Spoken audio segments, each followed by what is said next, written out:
Assalamualaikum warahmatullahi wabarakatuh. Kali ini akan disajikan latihan soal dan pembahasan tes wawasan kebangsaan materi bela negara. Soal pertama, gerakan non-blok bermula dari sebuah konferensi tingkat tinggi Asia Afrika, sebuah konferensi yang diadakan di Bandung, Indonesia, pada tahun 1955. Di sana, negara-negara yang tidak berpihak pada blok tertentu mendeklarasikan keinginan mereka untuk tidak terlibat dalam konfrontasi ideologi Barat-Timur. Pendiri dari gerakan ini adalah 5 pemimpin dunia, kecuali A. Insinyur Soekarno, B. Joseph Broz Tito, J. Nehru, D. Tuanku Abdul Razak, E. Nasser. Jawaban yang tepat adalah D. Tuanku Abdul Razak. Kita lihat pembahasannya.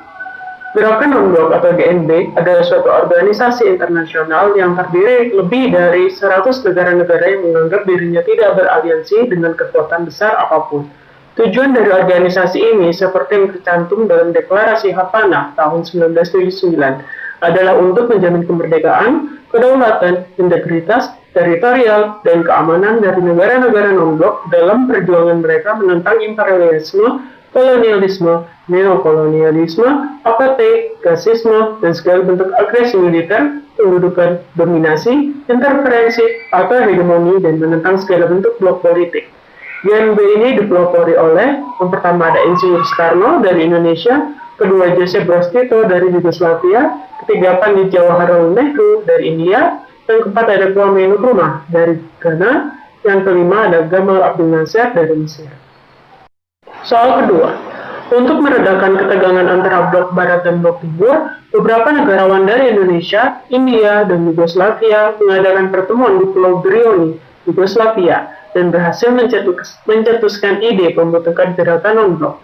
Peran Indonesia dalam GNB ini adalah kecuali yang pertama, A. Indonesia menjadi pemimpin GNB tahun 1991, B. Indonesia berperan dalam meredakan ketegangan di kawasan bekas Yugoslavia tahun 1996, C. Memprakarsai berdirinya GNB dengan menandatangani deklarasi Beograd sebagai hasil KTT GNB 1, D. Indonesia sebagai tempat penyelenggaraan KTT GNB 10 pada tanggal 1-6 September 1961, E. Indonesia telah merdeka sehingga mampu menjadi anggota GNB. Jawaban yang tepat adalah E. Indonesia telah merdeka sehingga mampu menjadi anggota GNB. Kita lihat pembahasannya. Peran Indonesia dalam gerakan non-blok, yaitu yang pertama, Presiden Soekarno adalah satu dari 5 pemimpin dunia yang mendirikan GNB. Kedua, Indonesia menjadi pemimpin GNB tahun 1991. Saat itu, Presiden Soeharto terpilih menjadi ketua GNB. Sebagai pemimpin GNB, Indonesia sukses menggelar KTT ke-10 GNB di Jakarta. C. Yang ketiga, Indonesia juga berperan penting dalam meredakan ketegangan di kawasan bekas Yugoslavia pada tahun 1996. Yang keempat, ikut memprakarsai berdirinya GNB dengan menandatangani deklarasi Beograd sebagai hasil konferensi tingkat tinggi gerakan non-blok pertama pada tanggal 1-6 September 1961. Yang keempat, Indonesia sebagai tempat penyelenggaraan konferensi tingkat tinggi gerakan non-blok ke-10 yang berlangsung pada tanggal 1-6 September 1992 di Jakarta. Soal ketiga, krisis Kuba terjadi karena Uni Soviet membangun pangkalan rudal di Kuba secara besar-besaran. Amerika Serikat merasa terancam dan memprotes tindakan Uni Soviet tersebut. Situasi dunia menjadi tegang. Hal ini mendorong negara-negara non-blok untuk segera menyelenggarakan KTT non-blok. KTT non-blok 1 di Beograd, Yugoslavia berlangsung pada tahun A. 1960, B. 1961, C. 1962, D. 1963, E. 1964. Jawaban yang tepat adalah B. 1961. Kita lihat pembahasannya. Krisis Kuba terjadi karena Uni Soviet membangun pangkalan rudal di Kuba secara besar-besaran. Amerika Serikat merasa terancam dan memprotes tindakan Uni Soviet tersebut. Situasi dunia menjadi tegang. Hal ini mendorong negara-negara non-blok untuk segera menyelenggarakan KTT non-blok.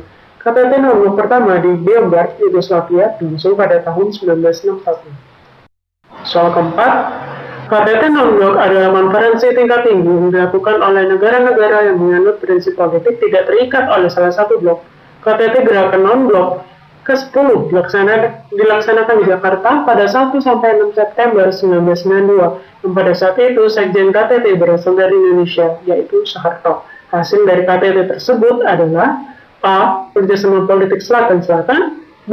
Kerjasama teknologi Selatan-Selatan, C. Kerjasama hukum Selatan-Selatan, D. Kerjasama ekonomi Selatan-Selatan, E. Kerjasama sosial Selatan-Selatan. Jawaban yang tepat adalah D. Kerjasama ekonomi Selatan-Selatan. Kita lihat pembahasannya.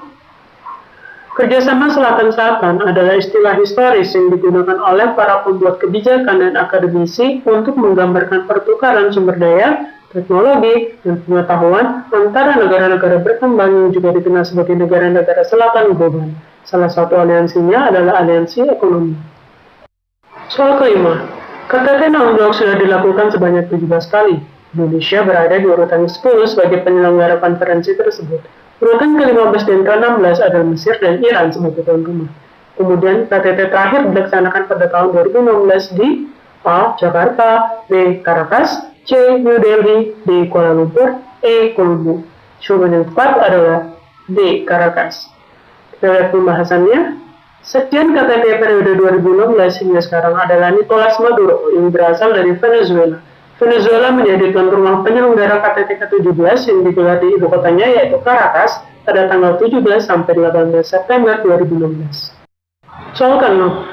Organisasi negara-negara di Asia Tenggara sering disebut ASEAN, berdiri karena persamaan nasib negara-negara tersebut. Organisasi ini didirikan di kota A. Jakarta, B. Kuala Lumpur, C. Bangkok, D. Singapura, E. Manila. Jawaban yang tepat adalah C. Bangkok.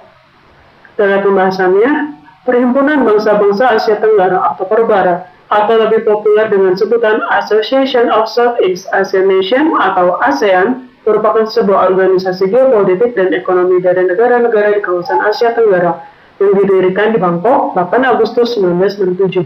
Konferensi tersebut menghasilkan sebuah deklarasi yang disebut Deklarasi Bangkok. Soal ke-7. Terdapat 5 negara pendiri ASEAN. Salah satu negara pendiri organisasi tersebut adalah A. Kamboja, B. Laos, F. Filipina, D. C. Filipina, D. Vietnam, E. Myanmar. Jawaban yang tepat adalah C. Filipina. Dalam pembahasannya, berdasarkan Deklarasi Bangkok, ASEAN didirikan oleh 5 negara, yaitu Indonesia, Malaysia, Filipina, Singapura, dan Thailand. Soal ke-8, sebagai tuan rumah berdirinya ASEAN, Thailand mengirimkan Tanat Oman sebagai perwakilannya. Sedangkan nama perwakilan dari Indonesia dalam pembentukan ASEAN adalah A. Adam Malik, B. Soeharto, C. Wiranto, D. Ali Sadikin, E. Sri Sultan Hamengkubuwono ke-9. Jawaban yang tepat adalah A. Adam Malik. Kita lihat pembahasannya. Adam Malik merupakan tokoh Indonesia yang dikenal sebagai salah satu dari 5 pendiri ASEAN yang berasal dari Indonesia. Ia lahir di Pematang Siantar, Sumatera Utara pada tanggal 22 Juli 1917 dan meninggal di kota Bandung, Jawa Barat pada tanggal 5 September 1984. Saat penandatanganan pembentukan ASEAN di tahun 1967, Adam Malik menjabat sebagai Menteri Luar Negeri Indonesia dan mewakili Indonesia dalam peristiwa Deklarasi Bangkok yang menjadi cikal bakal terbentuknya ASEAN. Soal ke-9, ASEAN awalnya didirikan oleh 5 negara Asia Tenggara yang dari setiap negara tersebut mengirimkan satu perwakilannya. Di antara ini yang bukan tokoh pendiri ASEAN adalah A. Tanat Oman, B. Narcisco Ramos, C. Tun Abdul Razak, D. Kwek Gin Lee, E. S. Rajaratnam. Jawaban yang tepat adalah D. Kwek Gin Lee. Kita lihat pembahasannya. ASEAN menghasilkan Deklarasi Bangkok. Deklarasi ini ditandatangani oleh ketua delegasi dari 5 negara yang terdiri dari Adam Malik, yaitu Menteri Luar Negeri Indonesia, Tun Abdul Razak, yang merupakan Wakil Perdana Menteri Malaysia, Narcisco Ramos, yang merupakan Menteri Luar Negeri Filipina, S. Rajaratnam, yang merupakan Menteri Luar Negeri Singapura, dan Tanat Oman, yaitu Menteri Luar Negeri Thailand. 10. Berikut ini merupakan cara keikutsertaan warga negara dalam upaya bela negara, sebagaimana yang dimaksud dalam UU RI Nomor 3 Tahun 2002 tentang Pertahanan Negara Pasal 9 Ayat 2, kecuali A. Pendidikan kewarganegaraan, B. Pendidikan bahasa Indonesia, C. Pelatihan dasar kemiliteran secara wajib, D. Pengabdian sebagai prajurit TNI secara sukarela atau secara wajib, E. Pengabdian sesuai dengan profesi. Jawaban yang tepat adalah B. Pendidikan bahasa Indonesia. Kita lihat pembahasannya. UU RI Nomor 3 Tahun 2002 tentang Pertahanan Negara Pasal 9 Ayat 2 berbunyi, keikutsertaan warga negara dalam upaya bela negara sebagaimana yang dimaksud dalam ayat 1 diselenggarakan melalui yang pertama ada pendidikan kewarganegaraan, kedua pelatihan dasar pemiliteran secara wajib, ketiga pengabdian sebagai prajurit Tentara Nasional Indonesia secara sukarela atau secara wajib, dan yang terakhir ada pengabdian sesuai dengan profesi.